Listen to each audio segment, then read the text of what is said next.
Feminist icon Virginia Woolf exemplified the direction that feminism would take in the decades after the First World War.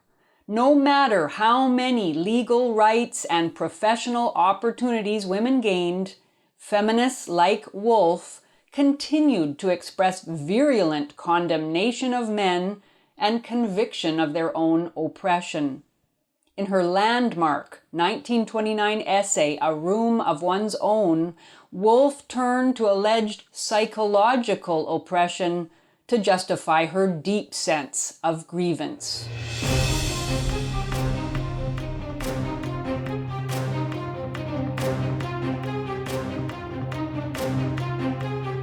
I'm Janice Fiamingo, and this is the Fiamingo File 2.0. By the end of the First World War, feminism had achieved its expressed aims. The barriers to women's full participation in politics, higher education, and the professions had either fallen or were in the process of falling. Determined and talented women could, with greater freedom and public support than ever before, shape their lives as they wished. In North America and Great Britain, the end of World War I had brought the right to vote, the right to occupy public office, and the complete opening of professions such as law, medicine, and academia. Higher education had long been available to women, but after the First World War, the last bastions of elite institutions such as Cambridge and Oxford also fully opened their doors to female students.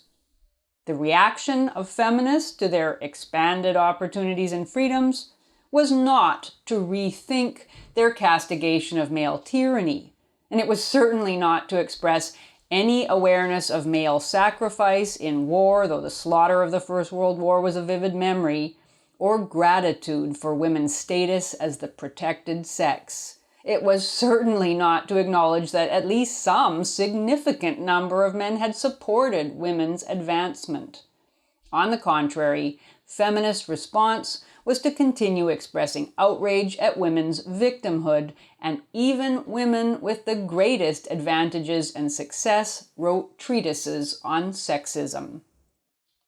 One of the angriest feminist voices of the period was a famous and admired woman, the avant-garde British writer Virginia Woolf, whose husband had made it possible for her over decades to write and cast her aspersions upon patriarchal authority.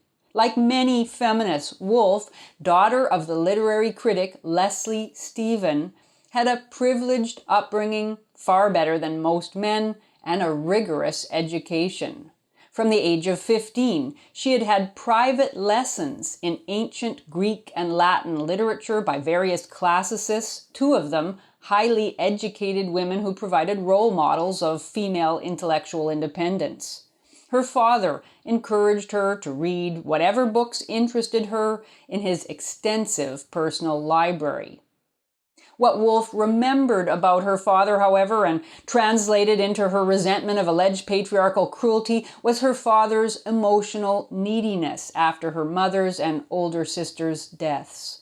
Her father, in lonely mourning and becoming deaf, relied on her and her siblings excessively, a dependency she unfairly called brutality.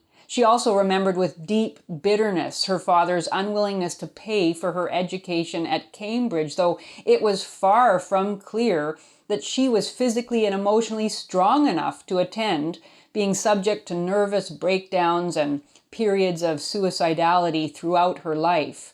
She did eventually commit suicide at the age of 59.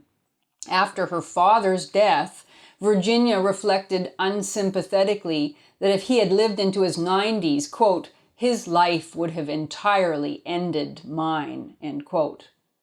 Woolf's life not only did not end, but became one of the most celebrated of her age. She married Leonard Woolf, an intellectual companion who supported her, protected her, and allowed her a wide degree of freedom, including having a lesbian lover, Vita Sackville West, for some years. She and her husband ran Hogarth Press, which published many modernist works of literature.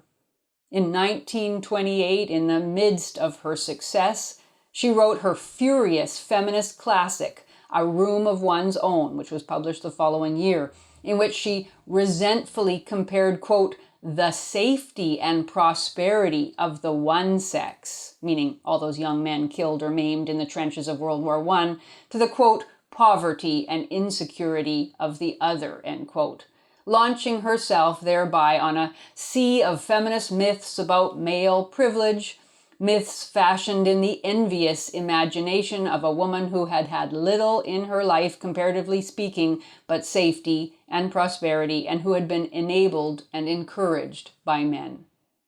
Woolf had been asked to speak on the subject of women and fiction to female students at Newnham and Girton colleges at Cambridge University, and she used the occasion in a disquisition full of half-truths, untruths, and unquenchable self-pity to assert that women were not yet able to create on an even footing with men because they had been continually, quote, snubbed, slapped, lectured, and exhorted. In other words, subject to psychological oppression by men. She used various literary devices throughout the essay to illustrate her thesis, describing at the beginning how, while she was thinking about what to say in her lecture, she lost her train of thought because a man forced her off the grass plot at Cambridge University, telling her that women must not walk there. The story wasn't literally true, but was meant to epitomize what men had always done and continued to do to women. In other words, prevent them from going with their thoughts, their unique feminine creativity, in the manner they wish to go.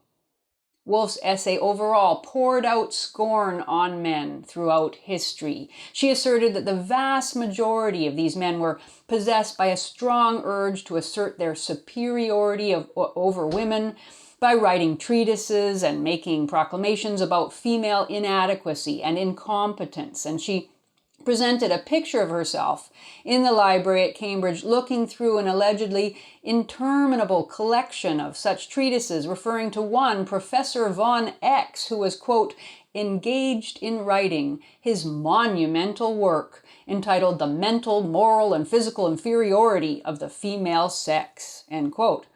Now, there was no actual book with that title. In fact, there were titles by such luminaries as John Stuart Mill on the subjection of women, about men's injustice to women, and by Francis Swiney on the awakening of women, about the physiological, spiritual, and moral superiority of women over men.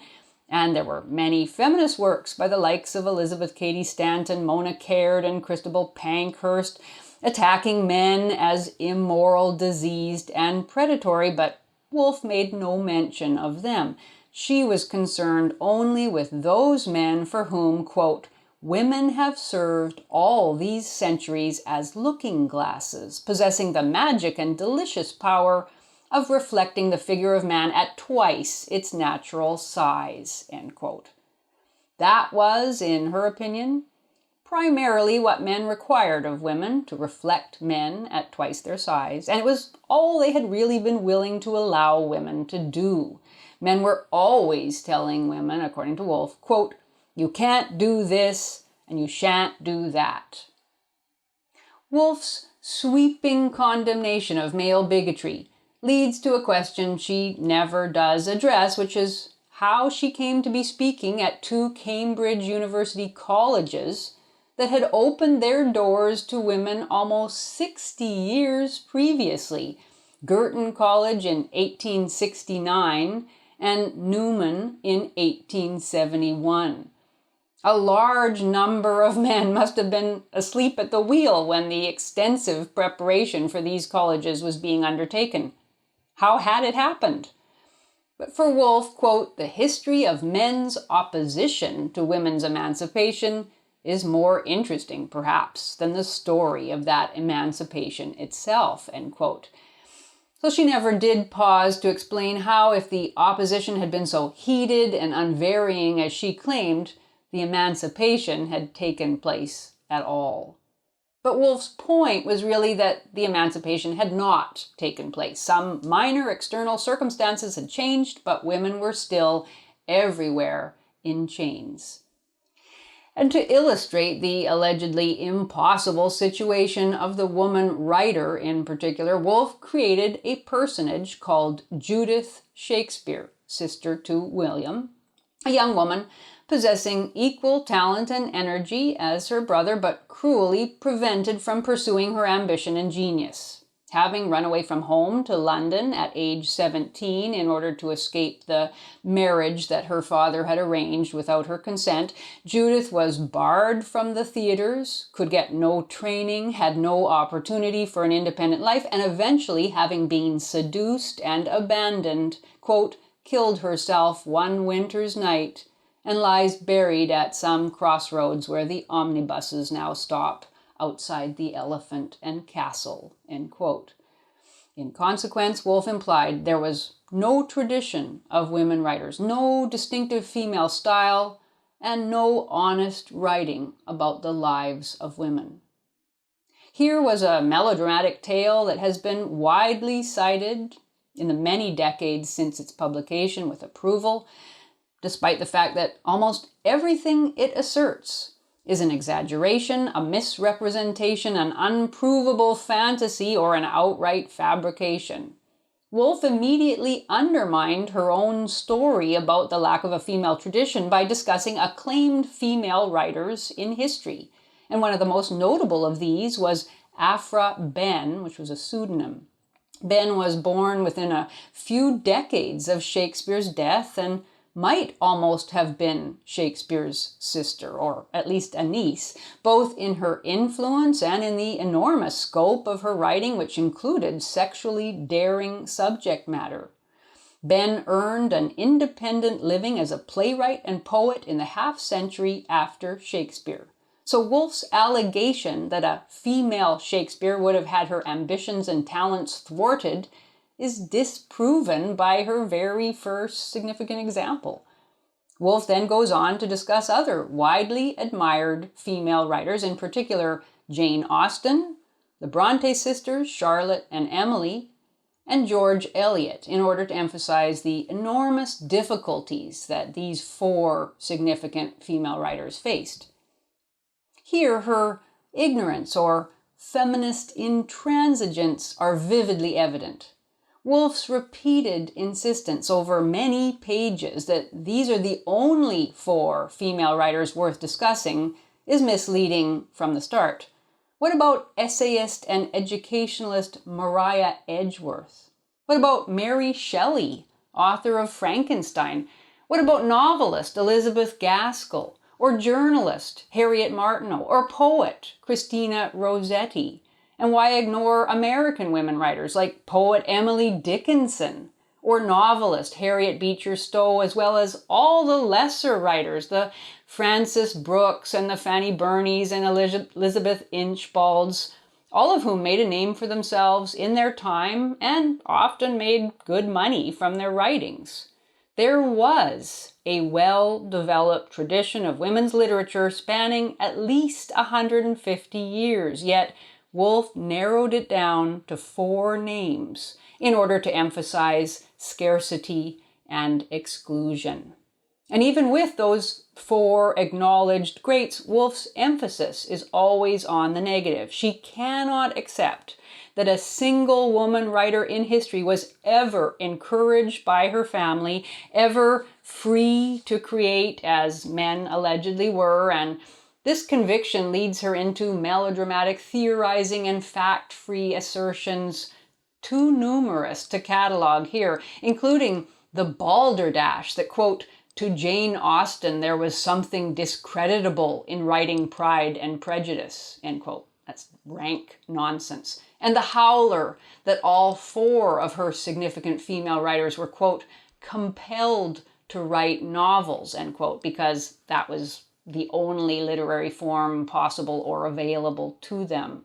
Though at least two of the four, according to Woolf, quote, were not by nature novelists. In other words, she believes that they should have written other forms if they'd been free to do so. She believes that Emily Bronte, for example, quote, should have written poetic plays, and that George Eliot's, quote, capacious mind would have been better occupied with, quote, history or biography, end quote. But But Bronte did write poetry, some of it quite good, and George Eliot wrote much more than novels, including highly significant nonfiction essays and translations from the German of works of biblical criticism and philosophy. In Woolf's mind, these women had to have been held back in some manner, lacking the freedom, the leisure, the room of one's own, and all the mental equipment and cultural authority necessary to write as men were always able to write. Whether the men ever had difficulties, she does barely acknowledge, but always with the proviso that the women had these difficulties too, and worse. The fact that the prodigiously intellectual and acclaimed woman writer George Eliot, her real name Marianne Evans, writing half a century before Woolf, did have a room of her own, lived with a man who made it possible for her to spend her days writing, largely uninterrupted, and that she made a great deal of money from her writing, is never touched by Woolf, who is too busy spinning tales about women's artificially imposed disabilities. Woolf's prejudices simply overpowered her mind. And 10 years later, her 1938 essay, 3 Guineas, blamed all men, and only men, for war, and could find no significant difference between the Church of England and the Nazi Party. In a typically Woolfian expression of disdain, she wrote that if war came to England, as there was no real difference between Hitler's Germany and patriarchal Britain, women should not only refuse to fight, but should refuse to make munitions or even nurse the wounded. The conservative commentator Theodore Dalrymple described this essay as a classic example of Woolf's, quote, narcissistic rage, end quote. In A Room of One's Own, Woolf ended by encouraging young, educated women to write, quote, all kinds of books, partly to relieve her own tedium in reading male-authored, quote, history that was too much about wars, biography too much about great men, end quote. She couldn't resist at her essay's end that sneer of contempt. Men were so very boring. Ironically, her hope for women writers was that eventually they would write with what she saw as the extraordinary impersonality of Shakespeare, in whose plays nothing merely personal, no anger or prejudice or ideology ever betrayed the playwright. But Woolf herself, as nearly every line in the essay shows, was not ready to give up her feminist anger. In A Room of One's Own, she set the pattern for dozens and dozens of feminist writers to come for whom no extended opportunities would ever be enough, and no feminist grievance too inconsequential or farcical.